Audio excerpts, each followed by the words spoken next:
ప్రయత్నం చేయలేదు. అందుకే భారతీయ జనతా పార్టీ ఖచ్చితంగా ఈ యొక్క పాలమూరు జిల్లాను ఒక అభివృద్ధి దిశలో తీసుకెళ్లాలి.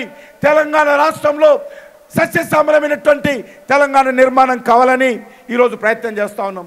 నేను ఈరోజు మనవి చేస్తూ ఉన్నాను, కాంగ్రెస్ పార్టీ కావచ్చు, టీడీపీ కావచ్చు, టీఆర్ఎస్ పార్టీ కావచ్చు, మీరు ఏ ముఖం పెట్టుకొని తెలంగాణ ప్రజలు ఓట్లు అడుగుతున్నారో ఈరోజు అడుగుతా ఉన్నాను. అయ్యా కాంగ్రెస్ పార్టీ నాయకులారా, మీరు ఈ తెలంగాణ రాష్ట్రంలో 50 సంవత్సరాలు ప్రభుత్వంలో ఉండి ఎలగబెట్టారు కదా, తెలంగాణ రాష్ట్రానికి ఏం చేశారు? తెలంగాణ రాష్ట్రం ఏ రకమైనటువంటి అభివృద్ధికి మీరు ప్రయత్నం చేశారు? కాంగ్రెస్ సకల దరిద్రానికి కారణము కాంగ్రెస్ పార్టీ. ఈ రాష్ట్రంలో, ఈ దేశంలో పేదరికానికి, బీదరికానికి, అవినీతికి, అక్రమాలకు కారణము కాంగ్రెస్ పార్టీ.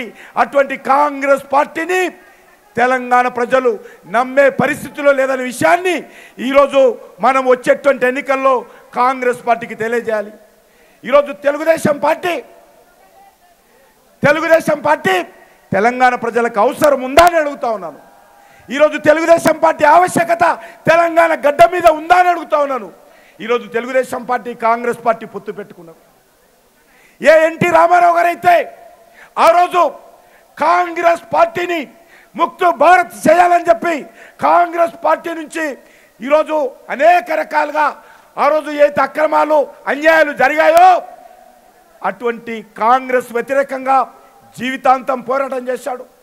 కాంగ్రెస్ వ్యతిరేక పార్టీలన్నింటినీ కూడా దేశమంతా కూడా ఏకం చేసినటువంటి ఘనత ఎన్టీ రామారావు గారిది.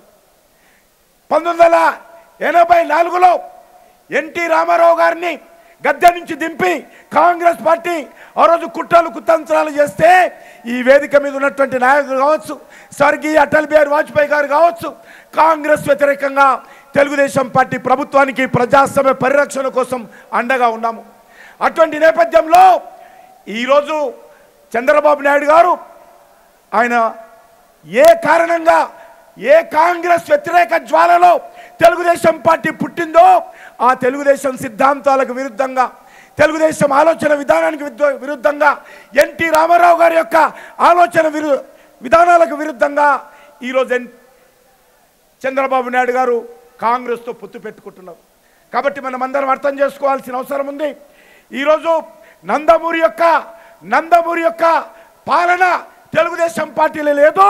నందమూరి పాలనను పూర్తిగా పక్కన పెట్టి నారావారి పాలన తెలుగుదేశం పార్టీలో తెచ్చి ఈరోజు చంద్రబాబు నాయుడు గారు తెలుగుదేశం పార్టీని కాంగ్రెస్కు, రాహుల్ గాంధీకి తాకట్టు పెట్టేటువంటి ప్రయత్నం చేస్తూ ఉన్నారనే విషయాన్ని ఈ సందర్భంగా మనవి చేస్తూ ఉన్నాను.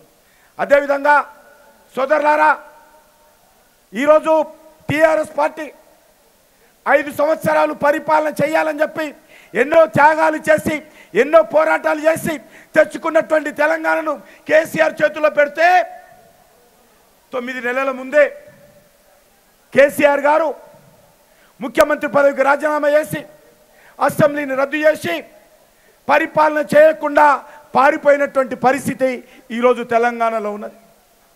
ఇది 4 చక్రాల ఆట. ఈరోజు ఈ రాష్ట్రంలో, ఈ దేశంలో ఏ రకమైనటువంటి రాజకీయాలు ఉన్నాయో మనం చూస్తూ ఉన్నాం. ఈరోజు కేసీఆర్ గారు కుటుంబ పాలన తెలంగాణ ప్రజల మీద రుద్దేటువంటి ప్రయత్నం చేస్తూ ఉన్నారు. ఈరోజు కాంగ్రెస్ పార్టీ అది తల్లి కొడుకుల పార్టీ. ఈరోజు టీడీపీ తండ్రి కొడుకుల పార్టీ. ఈరోజు టీఆర్ఎస్ పార్టీ తండ్రి కొడుకు కూతురు అల్లుల పార్టీ. ఈరోజు అంబేద్కర్ ఆలోచన విధానానికి వ్యతిరేకంగా, ప్రజాస్వామ్య స్ఫూర్తికి భంగం కలిగిస్తూ ఈరోజు కుటుంబ రాజకీయాలు ఈ దేశంలో తీసుకురావాలని, ఈ రాష్ట్రంలో తీసుకురావాలని ప్రయత్నం చేస్తున్నటువంటి పరిస్థితి ఉన్నది. అందుకే మీ అందరికీ మనవి చేస్తూ ఉన్నాను, భారతీయ జనతా పార్టీ తెలంగాణలో టీఆర్ఎస్కు, కాంగ్రెస్ పార్టీకి ప్రత్యామ్నాయంగా వచ్చేటువంటి ఎన్నికల్లో తెలంగాణ ప్రజలు ఆశీర్వదించాల్సిందే కోరుతా ఉన్నాను. తెలంగాణ ప్రజలు ఏ ఆకాంక్షల కోసమైతే తెలంగాణ ఉద్యమంలో పోరాటం చేసి కాంగ్రెస్ ప్రభుత్వాన్ని మెడలు వంచి తెలంగాణ సాధించుకున్నారో ఆ ప్రజల యొక్క ఆకాంక్షలకు అనుగుణంగా భారతీయ జనతా పార్టీ తెలంగాణను సస్యశ్యామలం చేస్తాము, తెలంగాణ అభివృద్ధి చేస్తాము. కాబట్టి భారతీయ జనతా పార్టీని ఆశీర్వదించాల్సిందిగా తెలంగాణ ప్రజలను ఈ పాలమూరు గడ్డ నుంచి మేము అభ్యర్థిస్తున్నాము. తెలంగాణ ప్రజల ఆకాంక్షలకు అనుగుణంగా భారతీయ జనతా పార్టీ పోరాటం చేస్తుంది, పరిపాలన కావిస్తుంది. ఈరోజు మనకందరికీ తెలుసు, ఇటీవల ఎంఐఎం పార్టీ నాయకుడు